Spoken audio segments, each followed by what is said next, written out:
आज हम लोग 9वीं कक्षा का अध्याय 5 पढ़ते हैं, यूक्लिड का ज्यामितीय परिचय। हम लोग सबसे पहले जानते हैं कि ज्यामिति है क्या। तो ज्यामिति गणित की वह शाखा है जिसके अंतर्गत हम बिंदु, रेखा, कोण, त्रिभुज, चतुर्भुज इत्यादि आकृतियों का अध्ययन करते हैं। मेनली इसमें हम लोग रेखाओं द्वारा बनी हुई आकृतियों का अध्ययन करते हैं, इसलिए इसको हम लोग रेखा गणित भी कहते हैं। तो आइए ज्यामिति की परिभाषा समझते हैं। ज्यामिति गणित की वह शाखा है जिसके अंतर्गत हम बिंदु, रेखा, कोण, त्रिभुज, चतुर्भुज, वृत्त इत्यादि रेखाओं से बनी हुई आकृतियों का अध्ययन करते हैं। ज्यामिति को हम लोग रेखा गणित भी कहते हैं क्योंकि जितनी भी ज्यामितीय आकृतियां होती हैं वह अधिकतर रेखाओं द्वारा निर्मित होती हैं। मिस्र के महान गणितज्ञ यूक्लिड को ज्यामिति का जनक माना जाता है क्योंकि इन्होंने ज्यामिति के क्षेत्र में बहुत बड़ा योगदान दिया है। ज्यामिति के अंतर्गत कुछ हम लोग प्रमुख आकृतियों को देखते हैं, जैसे आपका ये बिंदु हो गया। बिंदु यह जो है आपका रेखा हो गया, यह जो आपका हो गया कोण हो गया, यह जो आपका हो गया त्रिभुज हो गया,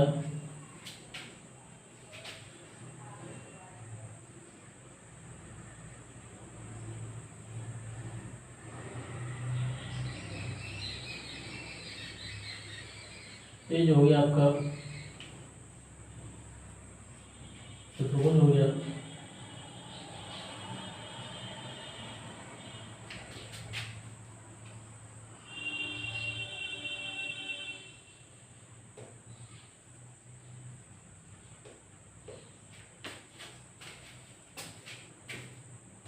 ज्यामिति की कुछ प्रमुख आकृतियां हैं, जैसे बिंदु हो गया, रेखा हो गया, कोण हो गया, त्रिभुज हो गया, चतुर्भुज हो गया, वृत्त हो गया।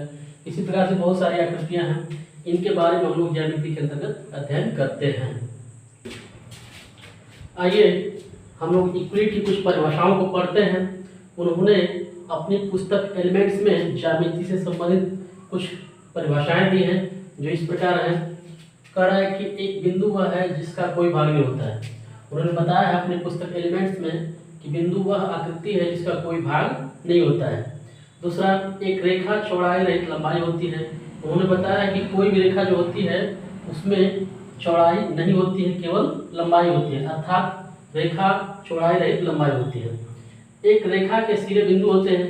उन्होंने बताया है कि एक रेखा जो होती है उसके जो सिरे होते हैं, जो अंत बिंदु होते हैं, अंत बिंदु तो हर नहीं होते हैं, लेकिन जो सिरे होते हैं वो क्या होते हैं, बिंदु के बिंदु होते हैं। फिर चौथा उन्होंने बताया कि एक सीधी रेखा ऐसी रेखा है जो स्वयं पर बिंदुओं के साथ सपाट रूप से स्थित होती है। मतलब कि कोई भी सीधी रेखा होती है तो उस रेखा पर, जैसे मान लीजिए हमारा रेखा है तो इस रेखा पर क्या होती है, बिंदु जो है सपाट रूप में स्थित हैं।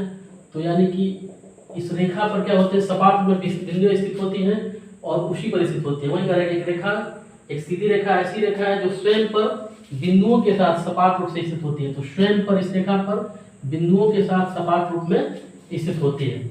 अगला जो है कह रहा है कि पृष्ठ वह है जिसकी केवल लंबाई और चौड़ाई होती है। पृष्ठ में क्या होता है कि केवल लंबाई और चौड़ाई होती है, उन्होंने बताया है। छठवां उन्होंने बताया कि पृष्ठ के किनारे जो होते हैं रेखाएं होती है। कोई भी पृष्ठ होता है, जैसे मान लीजिए कि हमारा बोर्ड है, इसका पृष्ठ जो है उसके किनारे जो है वो क्या है, एक रेखा के रेखाएं हैं। पृष्ठ के किनारे रेखाएं होती हैं। सातवां उन्होंने बताया है कि एक समतल पृष्ठ ऐसा पृष्ठ है जो स्वयं पर सीधी रेखाओं के साथ सपाट रूप से स्थित होता है।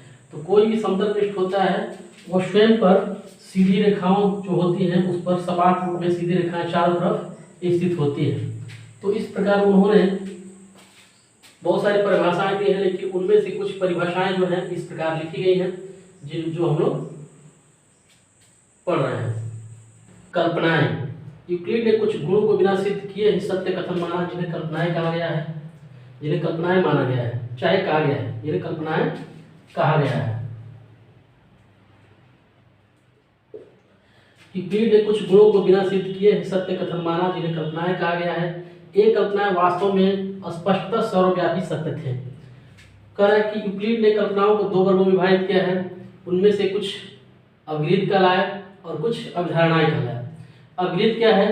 तो अवगृहित जो है वे कल्पनाएं जिन्हें निरंतर गणित में प्रयोग किया गया और जिनका विशेष संबंध केवल ज्यामिति से ही नहीं था बल्कि गणित के अन्य शाखाओं से भी था, उन्हें अवगृहित कहा गया। वे कल्पनाएं जिनका संबंध जो है गणित से ही नहीं था, गणित के ज्यामिति से ही नहीं था बल्कि और क्षेत्रों से था, उन्हें अवगृहित कहा गया है। और अवधारणाएं वे कल्पनाएं जिनका संबंध विशिष्ट रूप से ज्यामिति से था, उन्हें अवधारणाएं कहा गया है। और वे कल्पनाएं जिनका संबंध विशिष्ट रूप से ज्यामिति से था, उनको अवधारणाएं कहा गया।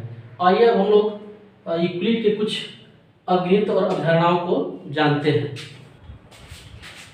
अब हम लोग यूक्लिड के कुछ प्रमुख अवगृहितों को जानते हैं। इसमें पहला कहता है कि वे वस्तुएं जो एक ही वस्तु के बराबर हो एक दूसरे के बराबर होती हैं। दूसरा कह रहा है यदि बराबरों को बराबरों में से जोड़ा जाए तो पूर्ण बराबर होता है। दो चीजें बराबर होती हैं और उनमें से बराबर चीजें फिर से जोड़ी जाती हैं तो जो पूर्ण मिलता है वो भी बराबर ही होते हैं। तीसरा कह रहा है कि यदि बराबरों को बराबरों में से घटाया जाए तो शेषफल भी बराबर होते हैं। दो बराबर वस्तुएं हैं उनमें से कोई बराबर वस्तुएं घटाई जाती हैं तो जो रिजल्ट शेषफल मिलता है वो भी आपस में बराबर होते हैं। चौथा कह रहा है वे वस्तुएं जो परस्पर संपाती होती हैं एक दूसरे के बराबर होती हैं। संपाती का अर्थ होता है कि एक दूसरे को ढक लेती हैं। दो वस्तुएं एक दूसरे को यदि ढक लेती हैं तो निश्चित रूप से एक दूसरे के बराबर होती हैं। पूर्ण अपने भाग से बड़ा होता है। कोई भी पूरा चीज रहता है तो अपना छोटा छोटा भाग से निश्चित रूप से बड़ा होता है, तो इसका वही अर्थ है कि पूर्ण अपने भाग से बड़ा होता है। फिर छठवां कह रहा है कि कहीं वस्तुओं के दुगने बराबर होते हैं। अगर एक वस्तु है उनका दुगना लेते हैं तो निश्चित रूप से दोगुने जो मिलते हैं वो परस्पर बराबर होते हैं। एक ही वस्तुओं के आधे बराबर होते हैं। एक वस्तु है उनका आधा आधा भाग कर देते हैं तो निश्चित रूप से वो क्या होते हैं? बराबर होते हैं। इस प्रकार के यूक्लिड ने कुछ प्रमुख अवगृहित जो दिए थे जो इस प्रकार थे। 7 अवगृहित थे जिनको हम लोगों को पढ़ना है, जो बहुत ही इंपॉर्टेंट है। अब हम लोग यूक्लिड के 5 प्रमुख अवधारणाओं को भी देख लेते हैं। पहली अवधारणा कहता है कि एक बिंदु से एक अन्य बिंदु तक एक सीधी रेखा खींची जा सकती है। एक कोई बिंदु लेते हैं तो यहाँ से मान लीजिए कोई एक अन्य बिंदु है तो वहां तक सीधी रेखा खींच सकते हैं। वही कह रहा है कि एक बिंदु से एक अन्य बिंदु तक एक सीधी रेखा खींची जा सकती है। दूसरा कह रहा है कि एक शांत रेखा को अनिश्चित रूप से बढ़ाया जा सकता है। मान लीजिए कि हमारा एक शांत रेखा यह है तो इसको हम लोग इधर बढ़ा सकते हैं, निश्चित रूप से इधर बढ़ा सकते हैं। कोई भी शांत रेखा होती है तो उसको हम लोग दोनों तरफ अनिश्चित रूप से बढ़ा सकते हैं। तीसरी अवधारणा कहता है कि किसी को केंद्र मानकर और किसी त्रिज्या से एक वृत्त खींचा जा सकता है। मान लीजिए कि यहाँ पर एक बिंदु है और कोई एक त्रिज्या लेते हैं तो इस त्रिज्या से हम लोग एक वृत्त खींच सकते हैं। इस प्रकार से कोई बिंदु लेते हैं, मान लीजिए त्रिज्या छोटी लेते हैं, इस तरह से वृत्त खींच सकते हैं। तो यह जो है किसी को केंद्र मानकर और किसी त्रिज्या से एक वृत्त खींचा जा सकता है। चौथा जो कह रहा है धारणा सभी समकोण एक दूसरे के बराबर होते हैं। जैसे मान लीजिए कि हमारा एक समकोण है, ए समकोण है, फिर मान लीजिए कि एक ए समकोण है, एक ए समकोण है, तो जितने भी समकोण होते हैं सब आपस में एक दूसरे के बराबर होते हैं। अवधारणा 5 जो कहती है यदि एक सीधी रेखा दो सीधी रेखाओं पर गिरकर अपने एक ही और दो अंतःकोण इस प्रकार बनाए कि इन दोनों कोणों का योग मिलकर दो समकोण से कम हो तो वे दोनों सीधी रेखाएं अनिश्चित रूप से बढ़ाए जाने पर उसी ओर मिलती है जिस ओर यह योग दो समकोण से कम होता है। यहाँ पर हम लोग समझ लेते हैं मान लीजिए दो सीधी रेखाएं हैं और ये रेखा गिर रही है तो यहाँ पर यह जो अंतःकोण है और यह अंतःकोण है दोनों का योग दो समकोण से कम है तो निश्चित रूप से रेखाएं जो होती हैं इधर हम लोग आगे बढ़ाते हैं तो ये आपस में क्या होती है एक दूसरे से मिल जाती है। लेकिन अगर इधर दो समकोण से ज़्यादा है तो इधर की रेखाएं कभी भी एक दूसरे से नहीं मिलती है। तो वही कह रहा है कि एक सीधी रेखा दो सीधी रेखाओं पर गिरकर अपने एक ही और दो अंतःकोण इस प्रकार बनाए कि इन दोनों कोणों का योग मिलकर दो समकोण से कम हो तो वे दोनों सीधी रेखाएं अनिश्चित रूप से बढ़ाए जाने पर उसी ओर मिलती हैं जिस ओर यह योग दो समकोण से कम होता है। तो यानी कि ये अंतःकोण जो है अगर इनका योग दो समकोण से कम है तो निश्चित रूप से ये दोनों रेखाएं जब बढ़ाई जाएंगी आगे तो आकर कहीं कहीं मिल जाती है। इस प्रकार से यूक्लिड के 5 प्रमुख अवधारणाएं जो है बहुत ही महत्वपूर्ण है।